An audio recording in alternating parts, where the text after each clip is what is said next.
Здравствуйте, мои хорошие! Ель-Талшу. Сегодня мы расскажем чеченскую сказку. Сказка называется «Спящий джигит». На опушке дремучего леса жил один бедный старик, и была у него дочь. Каждый вечер девушка ходила с кувшином за водой к роднику. Приметила ее лягушка и говорит человеческим голосом: «Ты ловкая, красивая, а замуж выйдешь за спящего джигита». Девушка не поверила. Разве бывают такие джигиты? Напрасно лягушка пугает меня. Успокоила она себя. Набрала воды в кувшин и пошла домой. На другой день опять пришла с кувшином к роднику, и снова лягушка проквакала: «Ты ловкая, красивая, но замуж выйдешь за спящего джигита». Придумывает что-то лягушка. Вчера говорила о спящем джигите, сегодня о спящем. Видно, дразнит меня от нечего делать. Успокоила себя девушка, набрала воды в кувшин и пошла домой.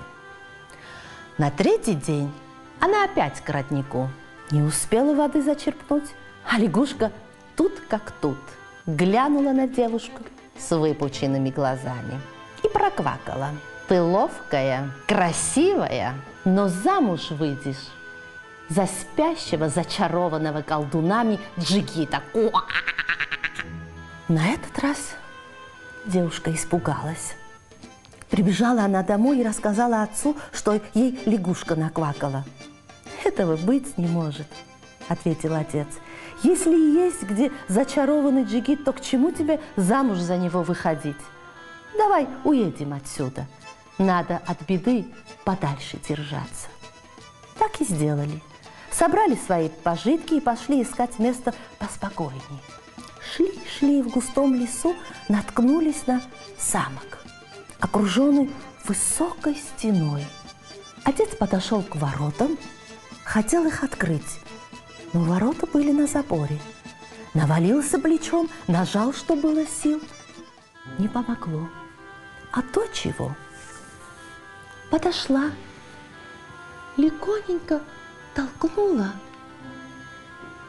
и ворота распахнулись. Она прошла во двор, а отец не успел. Ворота сразу захлопнулись. Девушка испугалась, хотела отворить ворота, чтобы впустить отца, но не смогла. Посмотрела вокруг, ни души. Решила в замок зайти. Поднялась по ступенькам, зашла в одну комнату. Пусто. Зашла в другую. Там тоже пусто. В третью зашла. Никого. Осмотрела весь замок. И только в последней комнате она увидела лежавшего молодого джигита. Девушке показалось, что он спит. Она окликнула его, потом еще раз, погромче. Но джигит не шевельнулся. Села девушка рядом на стул, взяла опахало, которое здесь лежало, и принялась им помахивать, чтобы джигиту легче дышалось. День проходил за днем. Девушка не покидала замка, за спящим джигитом присматривала. 2 года миновало с того дня, как она в замок вошла. Пошел 3-й год. И вот тут однажды, когда и 3-й год был на исходе, в комнату, где сидела девушка, зашла незнакомая женщина. Это была служанка хозяина замка. Девушка попросила: «Будь добра, посиди возле спящего джигита, а я сбегаю и посмотрю, что с моим отцом сталось». Служанка молча взяла опахало и села на стул. А девушка вышла из замка и отыскала в лесу отца. Он сделал себе дом у дороги, вырезал для прохожих безделушки всякие и ждал.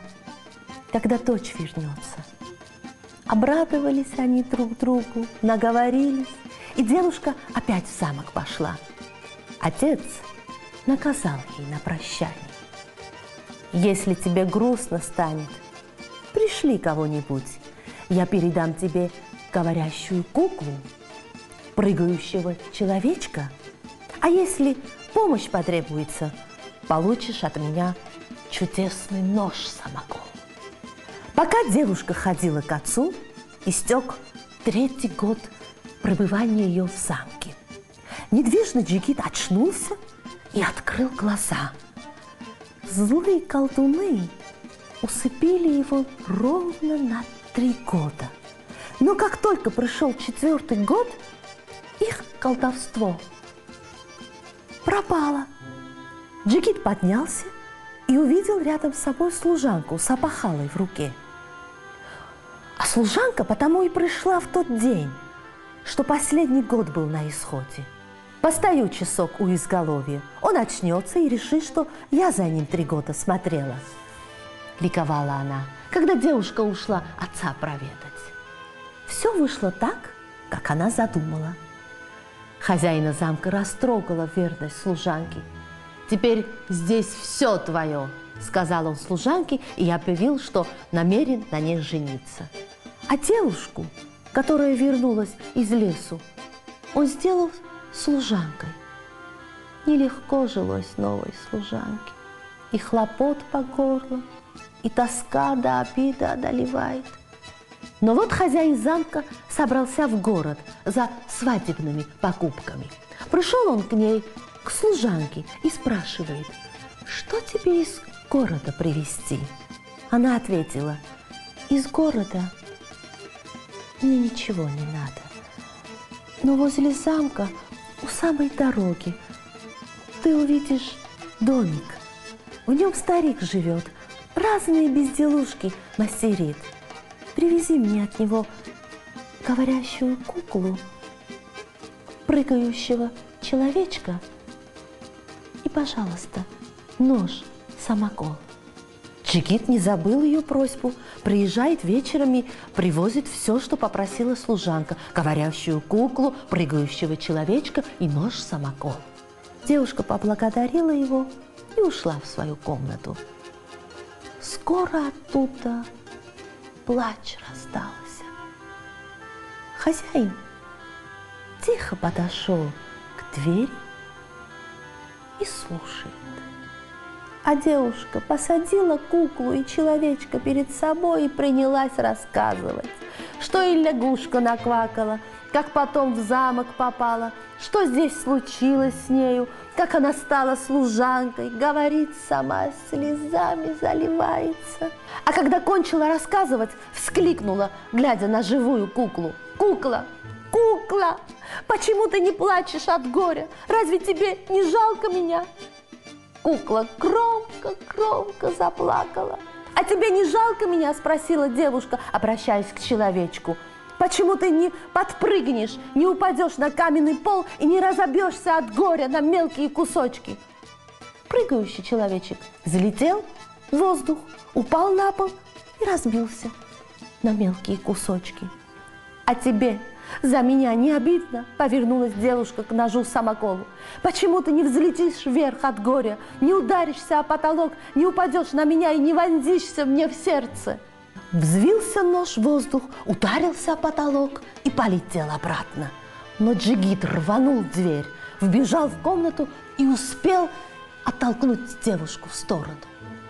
Нож-самокол упал на пол. Я стоял за дверью и все слышал.